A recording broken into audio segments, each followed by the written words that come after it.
Tanrı varsa mantık çöker mi? Bu soru ilk duyulduğunda tuhaf geliyor.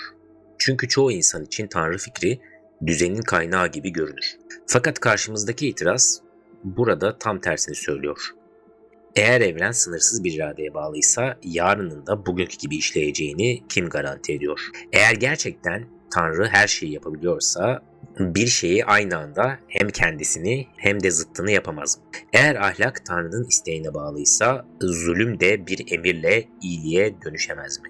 Bir anlığına evreni kuralları sürekli değişen bir satranç tahtası gibi düşünün. Bir hamlede fil çapraz gider, sonraki hamlede aynı fil at gibi L çizer. Böyle bir oyunda strateji kuramazsınız.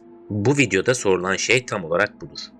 Tanrı fikri evreni böyle bir tahtaya mı çevirir? Bu videoda Tanrı fikri aklı yok mu eder yoksa aklı yok eden şey Tanrı fikrinin yanlış bir versiyonu mudur? Sorusunun cevabını arayacağız. Öncelikle itirazın neden güçlü göründüğünü tartışalım.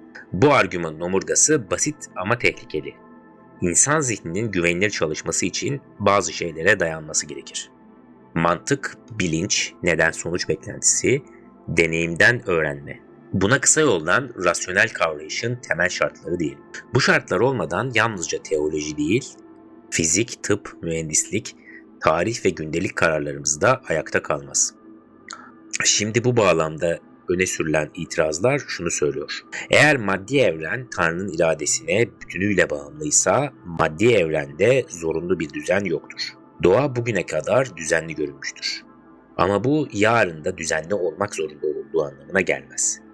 İşte bu indüksiyon problemidir. İndüksiyon geçmiş deneyimden geleceğe güvenilir bir beklenti çıkarmaktır. Güneşin her sabah doğduğunu gördüğümüz için yarın da doğacağını bekleriz. Bir ilacın çok sayıda testte benzer etki verdiğini gördüğümüz için benzer koşullarda yine benzer etki bekleriz. Bir köprünün belirli yüklerde ayakta kaldığını gördüğümüzde aynı koşullarda yine ayakta kalacağını varsayarız. Bilimsel pratik, gündelik hayat ve hatta karar verme süreçlerimiz bu köprünün üzerinde yürür. Ama burada bir çatlak var. Geçmişin geleceği zorunlu olarak kilitlediğini gösteren çıplak bir mantık yasası yok. David Hume'un ünlü problemi tam olarak budur. Deneyim bize düzen gösterir. Fakat düzenin sonsuza kadar süreceğini mantıksal zorunlulukla garanti etmez. Geçmişte ateşin yaktığını bilmemiz, ateşin yarın da yakacağını mantıksal olarak zorunlu kılmaz. Yine de hayatımızı bu beklentiye göre kurarız. Bu nedenle itiraz ilk bakışta güçlüdür. Tanrı'yı doğanın dışından müdahale edebilen mutlak bir irade olarak düşündüğümüzde düzen bir anda pamuk ipliğine bağlı gibi görünür. Eğer evren kendi içine kapalı değilse, eğer dışarıdan gelen mutlak bir irade her şeyi askıya alabiliyorsa, akıl yürütmenin tabanı kayıyor gibi hissederiz. Bu videonun ilk kilit noktası burada. Kavramsal mekanizmayı da tartışmamız gerekiyor. Hangi tanrı modelinden söz ediyoruz? Tanrı iradesi denince tek bir model yoktur. Aynı kelimeyle iki bambaşka tanrı tasavvuru anlatılabilir. Biri sınırsız ama keyfi irade, diğeri akıl, iyilik ve düzenle özdeş düşünülen klasik tanrı anlayışı. Aşırı volüntarizm, tanrıyı akıldan, iyilikten ve değişmez düzenden bağımsız, sırf istediği için gerçekliği şekillendiren sınırsız irade gibi düşünür. Bu modelde doğa yasaları, ahlak, mantık ve bilgi her an yeniden yazılabilen kurallar gibi görünür. İtirazın asıl hedef aldığı tanrı modeli budur. Bu modelde evrenin temelinde sabit bir anlam değil, kontrol edilemeyen bir karar mekanizması vardır. Fakat klasik teizmde Tanrı böyle tanımlanmaz. Klasik teizmde Tanrı yalnızca güçlü değildir. Aynı zamanda logosla yani akıl ve anlam düzeniyle birlikte düşünülür. Tanrı'nın iradesi akıldan kopuk bir mekanizma değildir. Değişmez, basit, iyi ve rasyonel bir doğanın ifadesidir. İrade kararsız bir ruh hali anlamına gelmez. Tanrı'nın yaratması zaman içinde fikir değiştiren bir zihin gibi değil, varlığa temel olan tek ve tutarlı bir akli tasarruf gibi anlaşılmalıdır. İlahi basitlik Tanrı'nın parçalı, değişken, iç çatışmalı bir varlık olmadığını anlatır. Tanrı bir gün öfkeyle, başka bir gün keyifle hareket eden bölünmüş bir zihin değildir. Bu kavramın işlevi Tanrı'yı kozmik ölçekte antropomorfik yani insan biçimci şekilde düşünmeyi engellemektir. İkinci ayrım gerekli kelimesinde saklıdır.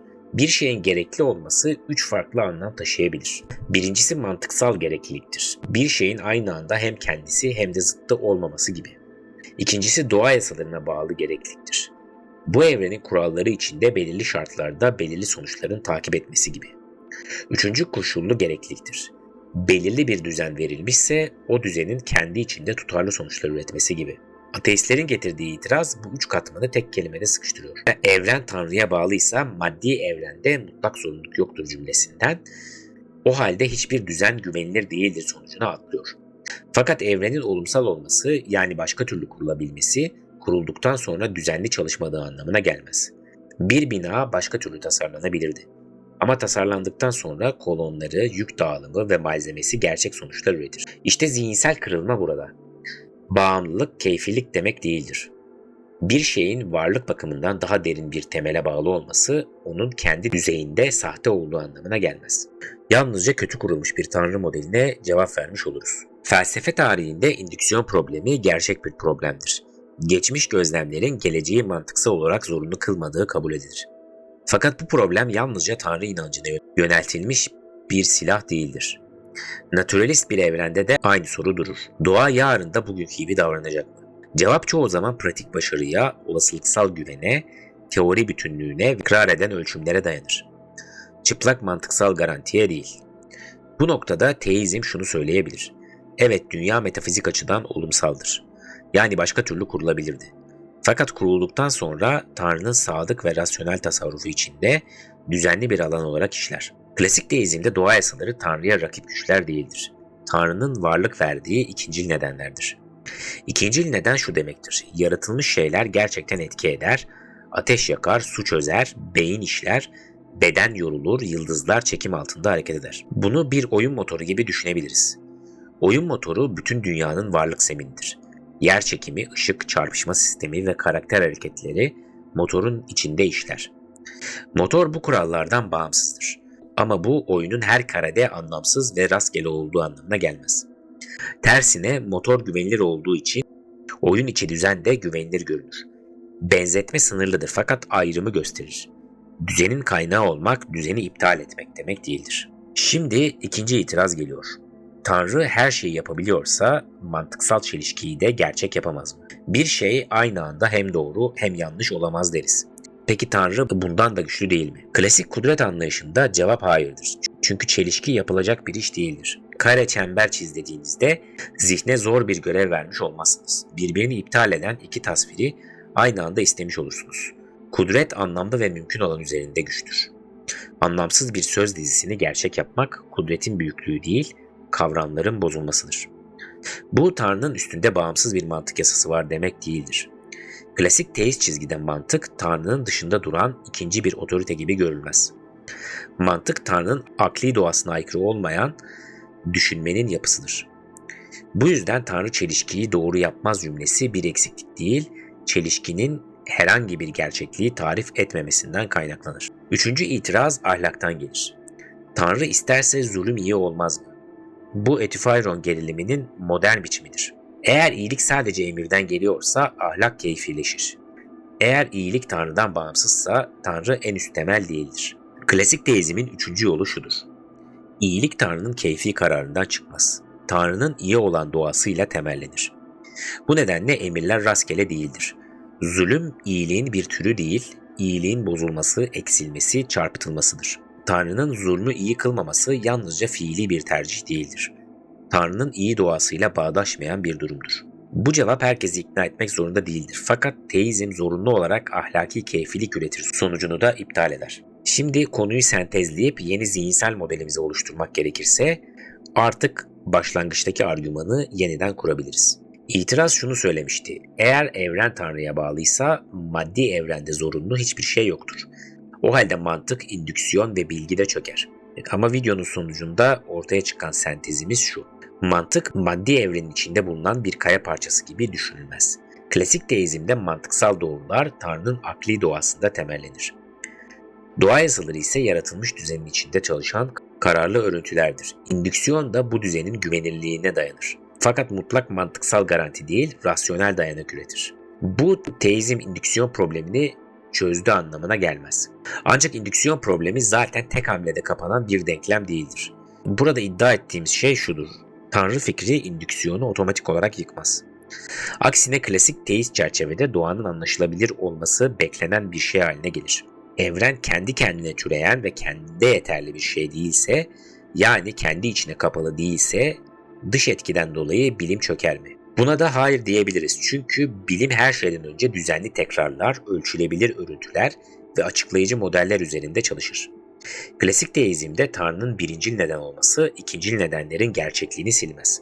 Ateşin yakması, suyun çözmesi, taşın düşmesi, beynin karar süreçlerinde rol oynaması hepsi yaratılmış düzenin içindeki gerçek nedensel bağıntılardır.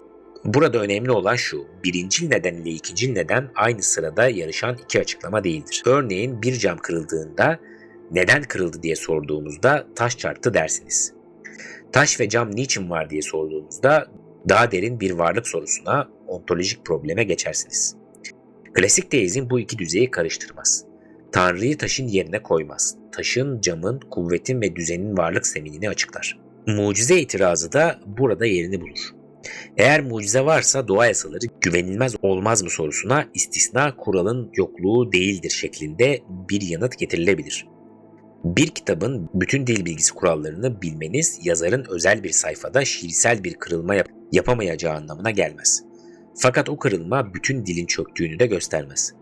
Klasik deizmde mucize evrenin her an rastgele olduğu iddiası değil, belirli amaçla kurulu düzende istisnai bir tasarruf iddiasıdır. Bu boşlukların tanrısı argümanında olduğu gibi her boşluğa tanrıyı yerleştirmek değildir. Bilimsel açıklamayı gereksiz görmek de değildir. Her olayın arkasında doğrudan özel bir ilahi müdahale aranmaz. Bu noktada doğa yasalarını yanılsama saymak da doğru olmamaktadır. Bunların tersine yasa fikrini ciddiye alan bir metafizik okuma sunabiliriz. Şimdi bilgi meselesine gelelim. Bu bağlamdaki pozitif ateizm itirazı çok keskin bir cümle kuruyor. Böyle bir evrende Tanrı vardır bilgisi dahil her bilgi kurgu olur. Burada bu iddia kendisiyle çelişmektedir. Daha önemlisi klasik teizmde zihin ile dünya arasındaki uyum rastgele bir kazadan ibaret değildir. İnsan zihni doğruya yönelen bir kapasite olarak yorumlanır. Reformcu epistemoloji çizgisinde bu, bilişsel durumların uygun işlevleriyle anlatılır. Zihnimiz doğru çerçevede, doğru çevrede düzgün çalıştığında hakikate yönelmiş inançlar üretebilir. Bu her inancın otomatik olarak doğru olduğu anlamına gelmez. Ama bilgi ihtimalini de baştan imkansız ilan etmez. Tanrı kişisel bir temel ise gerçeklik öznel midir? Burada da hayır diyebiliriz. Çünkü kişisel temel ile subjektivizm aynı şey değildir. Subjektivizmde doğruluk keyfe bağlıdır. Klasik teizmde ise doğruluk rasyonel ve değişmez bir akıl düzenine bağlıdır. Materyalist apologetics itirazı teizme güçlü bir soru soruyor. Ama cevabı farklı bir kabule dayanarak alıyor. Klasik teizmi değil, aşırı volüntarist bir tanrı karikatürünü vurguluyor. Eğer tanrı yalnızca sonsuz güç ve öngörülemez irade olarak düşünülürse, evet, mantık, ahlak ve indüksiyon tehdit altına girer. Çünkü o modelde gerçekliğin altında rasyonel bir zemin değil, sınırsız bir keyfilik vardır. Böyle bir modelde doğa düzeni de, ahlak da, düşünme de güvenilmez hale gelir. Fakat klasik teizm başka bir şey söyler. Tanrı güçtür ama akıldan kopuk değildir. Tanrı iradedir ama iyilikten kopuk irade değildir. Evrenin kaynağıdır ama evrenin düzenini her an anlamsızlaştıran bir dış müdahaleci değildir. Mantığın rakibi de değildir. Mantıklı konuşmanın zemini olarak düşünülür. Yani tanrısal sıfatlar birbirleriyle çelişmez, birbirlerini yok etmez. Birbirleriyle uyumlu, örtük bir düzen içerisinde düşünülmelidir. Bu itirazdan Tanrı varsa düşünmek anlamsızdır sonucu çıkmaz. Yanlış Tanrı modeli düşünmeyi anlamsızlaştırır. Logos temelli klasik Tanrı modeli ise aklın, düzenin ve ahlaki anlamın niçin gerçek olabileceğine dair güçlü bir metafiziksel yapı sunar. Burada naturalizm düzeni temel fizik olarak görür. Evrimsel uyum, bilişsel başarı ve bilimsel yöntem üzerinden doğayı, evreni açıklamaya devam eder. Teizm ise aynı düzeni daha derin bir akıl zeminine bağlar. O yüzden bu aşamada tartışma kesin bir sonuca ulaşmamaktadır. Ama burada soracağımız sorular değişir. Tanrı varsa her şey çöker diyemeyiz. Temel mesele hangi metafiziksel sistemin akıl yürütmeyi daha iyi taşıdığındadır. Bu yüzden Tanrı fikrini artık sadece doğaüstü müdahale olarak değil, aklın ve bilginin zemini sorusu olarak görüyoruz. Ama bu bizi daha rahatsız edici bir soruya götürüyor. Eğer Tanrı olmadan da akıl yürütüyorsak, aklın kendi güvenilirliğini ne ile temellendiririz? Ve bu temellendirme yalnızca bilimsel başarıya mı dayanır, yoksa bilimin çalışabilmesi için bilimin kendisinden önce gelen daha derin bir güven mi gerekir? Yorumlarda düşüncelerinizi belirtirseniz çok memnun olurum. Dinlediğiniz için teşekkürler, sağlıcakla kalın.